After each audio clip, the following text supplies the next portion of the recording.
तथागत बुद्ध को नमन करते हैं। तो जो साथी जय भीम नमो बुद्धाय बोलते हैं तो उनके स्वाभिमान सम्मान और उसके अंदर वैज्ञानिक सोच और कल्चर डेवलप होना चाहिए। ये चूंकि ये सेमिनार है तो यहाँ पर जितने साथी लोग बैठे हैं, मंच पे बैठे हैं या सब फ्रंट बैठे हैं, सभी एक इंटेलेक्चुअल वर्ग है, सभी की भागीदारी है, सभी की जिम्मेदारियां हैं।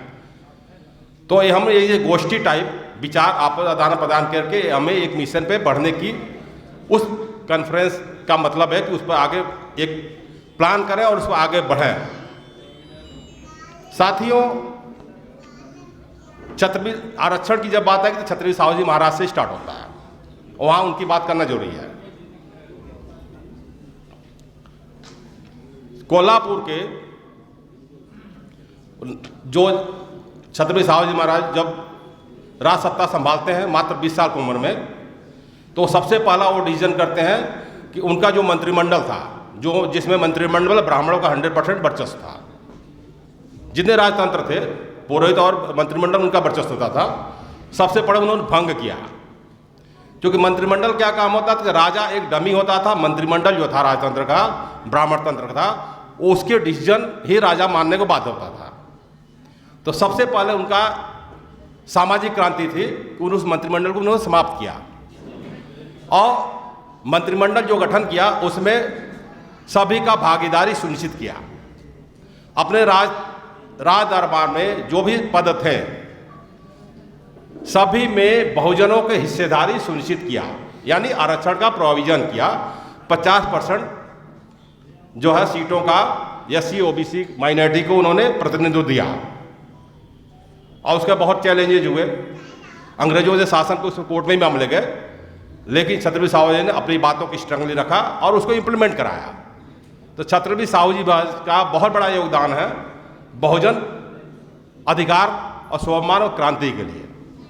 अतः हम उनको उनके जीवन दर्शन को पढ़ने की जरूरत है और उस पर आगे काम करने की जरूरत है।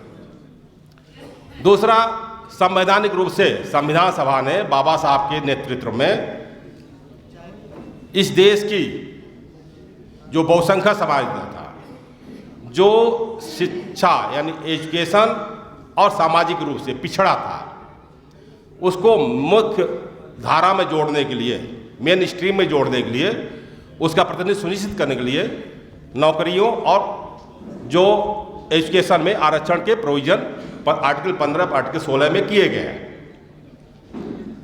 अब रही 74 साल बाद भी क्या वो प्रतिनिधित्व पूरा हो पाया, ये पहले क्वेश्चन है। दूसरा, जो प्रतिनिधि जो आरक्षण से जो लोग बेनिफिट पाए, क्या वो अपनी जिम्मेदारी निभाए? नहीं निभाए। लोकतंत्र की हम बात करते हैं, संविधान और लोकतंत्र खतरे में है। ये सब बुद्धिजीवियों को, हम लोगों को, आम जनता में भी ये मैसेज फैला कि ये आभास हो रहा है कि आज के समय में, आज के दौर में तानाशाही क्रिमिनल लोग सत्ता पर काबिज हो गए हैं, तो संविधान का प्रोविजन का गलत व्याख्या करते हुए वो ध्वस्त करने में लगे हुए हैं और अधिकार वंचित करने में लगे हुए हैं। यानी संविधान लोकतंत्र खतरे में है। लेकिन लोकतंत्र में लोक और तंत्र ये दो शब्द हैं, दोनों की जिम्मेदारी है। यानी लोक मतलब इस देश का नागरिक, जनता, भारतीय, और तंत्र क्या है? एक होता सेलेक्टेड होता है, एक इलेक्टेड होता है। एक सेलेक्टेड, जो इलेक्टेड हम करते हैं प्रधान से लेके प्राइम मिनिस्टर तक, वो पॉलिसी बनाता है, और दूसरा जो सेलेक्टेड होता है चपरासी से लेके चीफ सेक्रेटरी तक, वो पॉलिसी इंप्लीमेंट करता है। दोनों तंत्र का पार्ट है, दोनों मिलके इस देश के लोगों के कल्याण के लिए, डेवलपमेंट के लिए, स्वाभिमान सम्मान के लिए काम करने की जरूरत है। तब डेमोक्रेसी रियल रूप से स्थापित होगी। क्या जो सेलेक्टेड लोग हैं चपरासी से लेके चीफ सेक्रेटरी तक, जो उस समाज का, उस संवर्ग का प्रतिनिधित्व करते हैं, कितने उन्होंने जिम्मेदारी से काम किया? आज साथियों सभी को पता है, आज हमें जो भी अधिकार स्वाभिमान सम्मान मिला है ड्यू टू बाबा साहब के संघर्ष और उनके संविधान की वजह से। और पढ़े लिखे की जिम्मेदारी थी कि पे बेटी सोसाइटी उसको काम करना है। क्या वो सेलेक्ट होके गए जिस पद पे, वो जिम्मेदारी से काम कर रहे हैं या किए? लोगों को नौकरियां मिली, प्रमोशन मिला, तो वो मैसेज समाज फैलाते मैंने अपने काबिलियत से पाया या किसी कृपा से पाया। मंदिरों में भागेंगे, पत्थरों के पीछे दौड़ेंगे, या धार्मिक रूप से अपने को जो वर्चस्व देवता बना हुआ है, भगवान का प्रतिनिधि बना हुआ, उसके पीछे दौड़ते हैं। इसका नतीजा है कि 74 साल बाद भी हमें थोड़े से अधिकार मिले, वो भी धीरे धीरे खत्म हो रहा है। आज भी आरक्षण के तहत जो हमें अधिकार मिलने थे नहीं मिल पाए। आज भी सुपर क्लास 1 जहां पॉलिसी डिसाइड करना होता है, जहां उस विभाग जहां पद पर बैठा हुआ जिसको एक अधिकारियों को होता है कि ये पॉलिसी डिसाइड करेगा, मेजर डिसीजन इफेक्ट करेगा, क्लास 7 सुपर क्लास 1 में आज भी एससी एसटी और ओबीसी का प्रतिनिधित्व लगभग नगण्य है। यानी ओबीसी का 4% है, एससी का 9% है।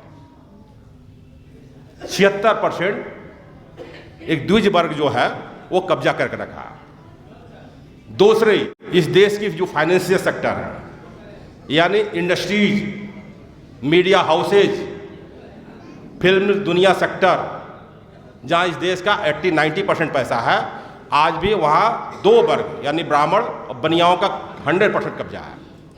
तो साथियों, आज पूरे गांव दिखाइए, एक संविधान का एक पेज नहीं मिलेगा। मोहल्ले में देखा, ये संविधान का पेज नहीं मिलेगा। ये फैक्ट है, रियल है, इससे बाहर आने की जरूरत है, अपने आंख की पट्टी हटाने की जरूरत है। कोई भी धर्म, कोई भी सिस्टम, कोई भी परंपरा मानते हो, कोई भी सब्जेक्ट आप पढ़ रहे हो, कोई भी टेक्नोलॉजी आप पढ़ रहे हो, लेकिन यदि आप संविधान नहीं पढ़ते हैं, संविधान नहीं अडॉप्ट करते हैं, तो आपका परिवार सुरक्षित नहीं है, स्वाभिमान सम्मान नहीं बचेगा।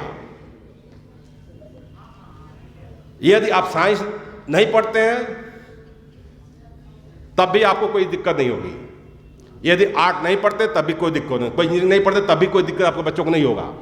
दूसरे बहुत सारे रास्ते हैं, लेकिन संविधान अपने बच्चों को नहीं पढ़ाते हैं तो उसको अपना अधिकार नहीं समझ में आएगा, कर्तव्य उसको नहीं समझ में आएगा, आपके बच्चों महिलाओं को नहीं समझ में आएगा, तो इस देश के अच्छे नागरिक नहीं बन सकते हैं, उसके अंदर वैज्ञानिक सोच नहीं आ सकती है। और जब तक वैज्ञानिक सोच नहीं आएगी, उसके अधिकार कर्तव्य उसको नहीं पता होगा और सरकार की क्या ड्यूटी है नहीं समझ में आएगा, तब तक आप इस देश में डेमोक्रेसी नहीं ला सकते हो और गुंडे मवाली इस देश पर शासन करेंगे और आपके बच्चों को भविष्य खत्म करेंगे। इसलिए साथियों, ये इस पे सबसे पहले जरूरत है हमें काम करने की। यदि बाबा साहब का जो है बुद्धान धम्मा, अपने महापुरुषों का लिटरेचर पढ़ लेंगे तो उससे हमें स्वाभिमान जागृत होगा, लेकिन आपको अधिकार मिलेगा संविधान से ही, आपको कर्तव्य का बोध होगा संविधान से ही। जैसे पूरा देश धार्मिक उन्माद में फैलाया जा रहा, मीडिया से लेकर सब लगाया गया, पूरी टीम। क्यों, कैसे हो रहा है? आज भी लोगों को, इस देश के 99% लोगों को अपना कर्तव्य नहीं पता है, या पता है नहीं करते हैं। संविधान में 14 कर्तव्य भी आपके हैं, यानी अपने बच्चों को आप पढ़ाएंगे और वैज्ञानिक सोच विकसित करेंगे। यदि एक ही कर्तव्य लोग ईमानदारी से पालन कर लें कि अपने बच्चों को वैज्ञानिक एजुकेशन प्रोवाइड करना स्टार्ट करें और वैज्ञानिक सोच विकसित करें। ये तो क्या हो रहा है आज भी समाज में, जितना इलाइट वर्ग है, जितने इलाइट वर्ग हैं, गरीब अनपढ़ को तो टाइम ही नहीं है, बेचारा दिन में मजदूरी करा। जो इलाइट वर्ग है, जो पढ़ा लिखा है, वही समाज का प्रतिबिंब है। वो जो है स्कूल पढ़ाएगा, लेकिन घर, वह स्कूल या घर में आडंबर वो सिखाएगा।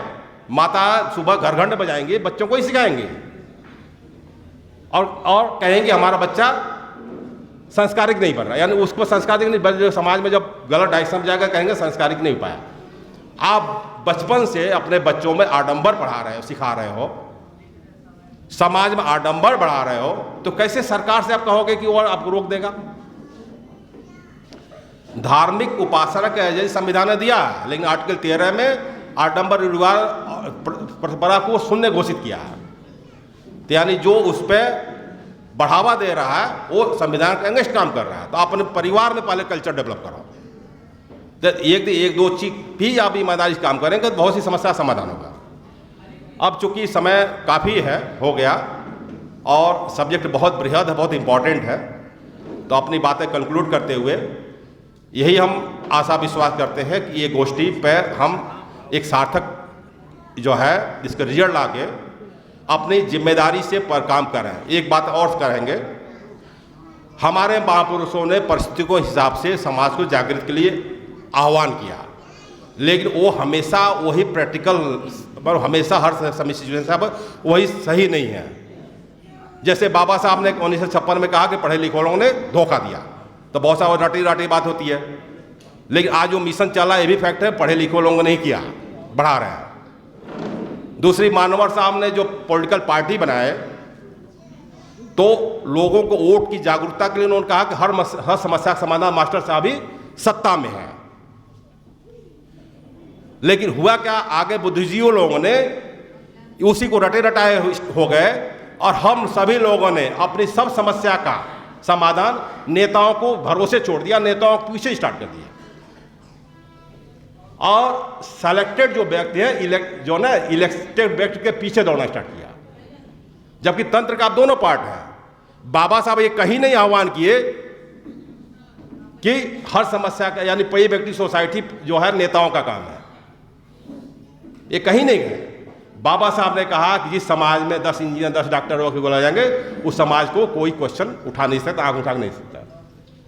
इस पर बाबा साहब ने विश्वास किया। लेकिन हमने क्या किया, अपनी एनर्जी